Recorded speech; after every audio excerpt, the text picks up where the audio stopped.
Currently 8 weeks out. Nag-rib steak pa tayo.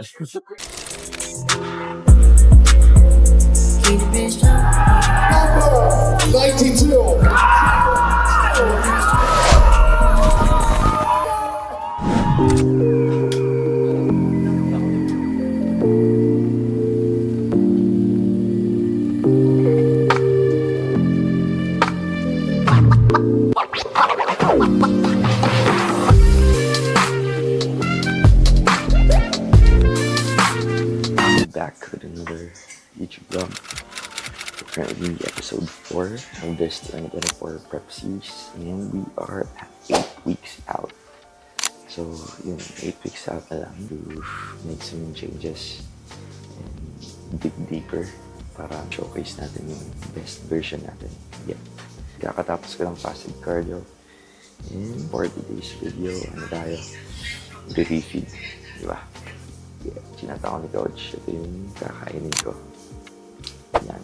Nakabili na pala ako ng saging, tapos orange.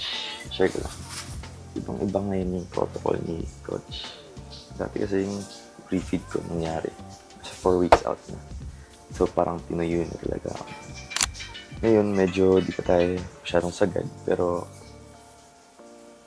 kahit taste natin, nagsisimula na lumubog, di ba? Mahirap to kasi ang dami. Dati kasi yung refeed ko, hindi siya malinis. Pero putok na putok kasi deep refeed ka, di ba? Yan yung refeed namin, prutas, chicken natin, which is 400 grams cooked. So, distribute natin siya dalawa.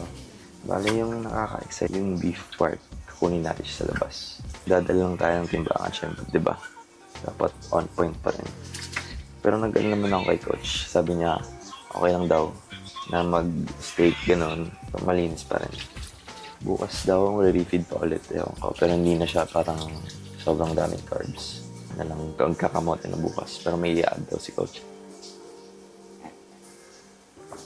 So yun. Dalawang orange muna, tsaka dalawang saging. Para dahan-dahan, hindi tayo nabigla.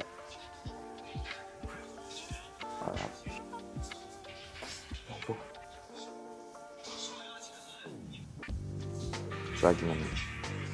Grabe. Ito pa lang, busog na. Parang pabalik tayo dito,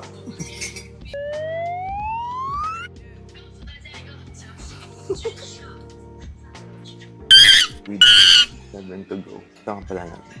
Physique check. May recent physique update. Yung ba't tayo pinag-feed. Tutuloy ko lang ang chicken breast.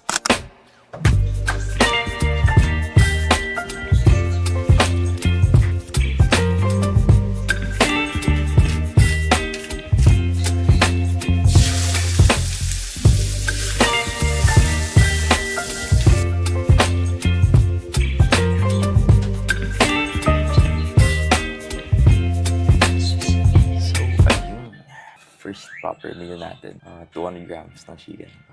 Saktong-sakto. Tapos, I decided na di na mag-rice para mamaya lahat ng rice natin, lagay natin dun sa beef natin para masarap. So, chicken lang, plain chicken, tsaka dalawang saging, dalawang orange. Gusto mo lang ito. Tapos, labas na. What is up, guys? Dito na kami sa may Prime Steakhouse. 500 grams ng beef natin, dito natin kukunin. May dala tayo ng timbangan natin. Very portable. Ganun ang transition, diba? Gutom na ito Ito muna natin. 500 grams lang limit natin dito. Cooked bait yun. Pinditin nyo muna. Pinditin nyo tear. Set nyo sa grams. Ano to pala guys? Flat iron steak tapos ribeye steak. Should be 285. May ano pa tayo. Kulang na 215. 10 na lang natin rice for our carb source. You know, this one's medium well.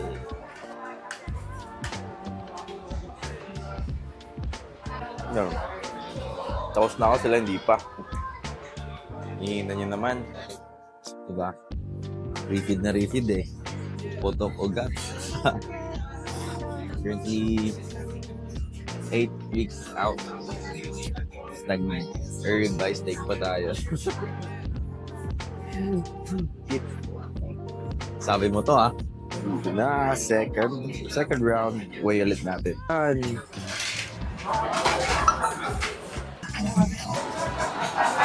480. So may 20 grams pa. Pero okay na to. Kaya na. Yung mahirap pag nasa unli ko. Yung magic word. Tatay na ako. Let's go. Pasunog ng Ralleries Laser Arena. Ay, si Jaren naman! Oo, dami na. Oye, siguro ako. So, what's up guys? Balik kami sa NTime Fitness U-Belt kasi nag-ask ng tulong si Kit sa posing adjustments niya, you know, for tomorrow's event sa INBA, you know. Can't relax. Yung legs mo sa right, mawala. Yung cube mo dyan, iapak mo, tapos parang naka-screw yung paa mo, di ba? Ganun paa mo. Iganon mo. Pa-outwards yung pag-twist. Diba? Ganan. Twist mo. Yan. Oh, di ba? Yan. Tayo na, ang ganda. Try mo chest out. Mas malapad ka.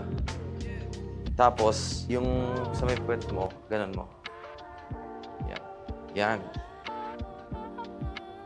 Kasi yung chest, nasa baba. So, this is day 2 of our vlog number 4.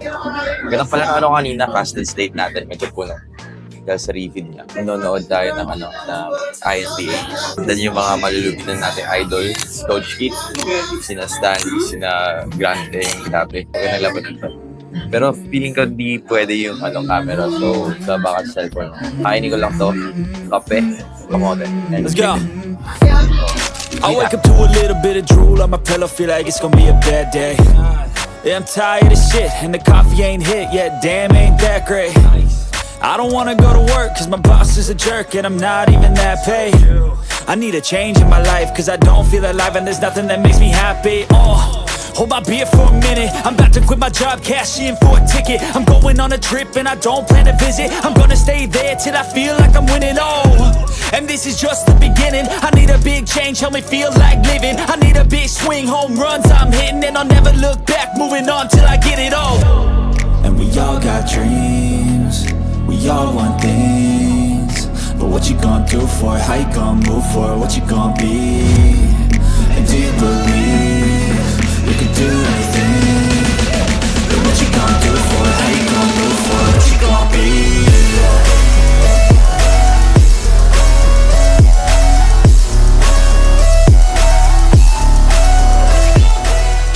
Ito pala si Brother Griff.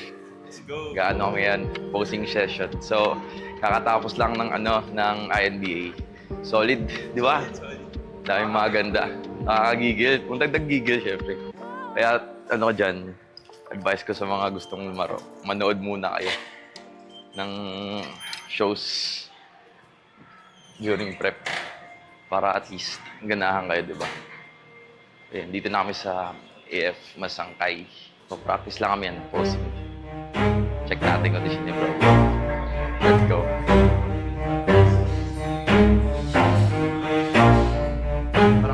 Never stop, I'll get it if I want it.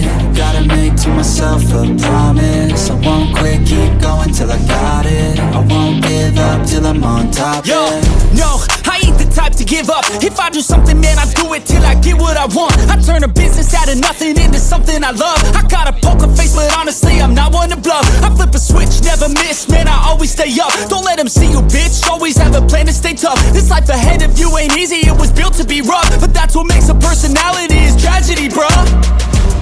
So keep your head on your shoulders. Now we ain't out here moving rocks, we out here moving boulders. Now we ain't getting posterized, we out here making posters. And we ain't got nothing to hide, we move forward like soldiers. You better wake up for the pay stub, or you'll pay up, don't make.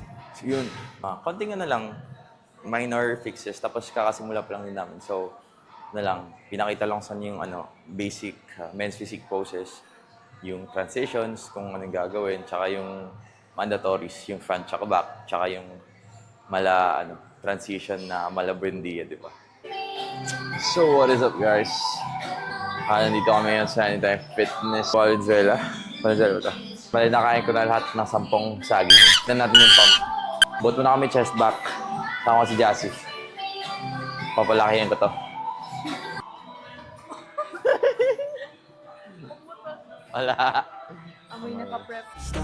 Get it if I want it. Gotta make to myself a promise. I won't quit, keep going till I got it. I won't give up till I'm on top. Yo, no, I ain't the type to give up. If I do something, man, I do it till I get what I want. I turn a business out of nothing into something I love. I got a poker face, but honestly, I'm not one to bluff. I flip a switch, never miss, man, I always stay up. Don't let them see you, bitch. Always have a plan to stay tough. This life ahead of you ain't easy, it was built to be rough. But that's what makes a personality is tragedy, bruh. So keep your head on your shoulders. Now we ain't out here moving rocks, we out here moving boulders. Now we ain't getting posterized, we out here making posters. And we ain't got nothing to hide, we move forward like soldiers. You better wake up for the pay stub or you'll pay up. Don't make love to the game, bruh, fuck the game up. Change up, rearrange stuff to your greatness. Famous for the way up, play the game, bruh. Never stop, I'll get it if I want it. Gotta make to myself a promise. I won't quit, keep going till I got it. I won't give up till I'm on top, yeah. You know I'm always honest, there ain't no way I'm ever stopping. I won't quit, keep going till I got it. I won't give up till I'm on top, I'm always flirting with pain, she like to hurt me and maim. I'm always working to change, but she's still lurking the same. I keep on building a dynasty while the haters be trying me. But they hate from inside, you see, hate themselves in society. So I let them speak quietly while my actions speak wider. See, they be hiding in privacy with the screen. Oh, the irony to hate someone who's trying to be whatever they would like to be. We all feel the anxiety, we make our own rivalries. Yo, so where is all the positivity? I feel like we all just hate on everything, it's killing me. Thoughts build quick, causing different possibilities. Negative thoughts will cause different disabilities. So do better, work hard under pressure. If you got no time, work smarter than ever. Don't ever let them tell you that you can't ever say never. And turn your mind into the truest of go-getters. Never stop, I'll get it if I want it. Gotta make to myself a promise. I won't quit, keep going till I got it. I won't give up till I'm on top, yeah. You know I'm always honest, there ain't no way I'm ever stopping. I won't quit, keep going till I got it. Oh, yun. Ba't nga ba nag-refeed, di ba? So basically, there are a lot of factors that come into play when it comes to refeeds. So bale, refeeds are siguro warranted for reasons like kung ang tagal mo nang mag-diet, siguro 12 weeks mahigit tapos mentally fatigued ka na. Pwede rin dahil yung weight mo nag-stall after a long period of dieting. Dieting na stricto talaga, hindi yung parang petiks lang. Pag mag-stall yung weight mo doon, although ang taas pa ng deficit, pwede ka ma-warrant just to kickstart your metabolism again. Tawan mo kasi, if nasa state ka na ng starvation, kasi pag cutting, nilalagay mo sa starvation phase yung katawan mo eh. So basically, yung gagawin yan, mag-a-adapt. Nag-a-adapt yan is to slow down your metabolism, diba? So, to kickstart again, bigyan mo buhay muna. And that's where refeeds come into play. Second reason is when balak nyo i-try kung gagana ba yung tukol nyo for peak week or for peaking, pwede nyo i-try siya early in prep in the form of a refeed, kumbaga. Basically, refeeds have their role to play in the cutting process. Pero hindi siya yung parang magre-refeed ka lang kasi nagutom ka. Hindi. It's not to be abused kasi masasayang lang yung deficit mo. Yung momento mo, masasayang lang. Yung iba dyan, nag-refeed tapos hindi na makabalik dahil hindi naman planado yung refeed. Hindi naman structured, gano'n. So yun. Yun lang basically. That is it for this video. Nakaka-inspire lang. Grabe na yung standards ng natural bodybuilding ngayon. So, kailangan natin mag-step up. Yun lang naman yung makokontrol natin eh. Kailangan lang natin na mas galingan pa. Dig deeper. Kaya this next 8 weeks, sasagad tayo. Road to shreds, di ba? If you guys enjoyed this video, please like, share, and subscribe. Click the notification bell down below para di nyo ma-miss out yung mga susunod natin videos. So, yun lang. 8 weeks out. It's grind time.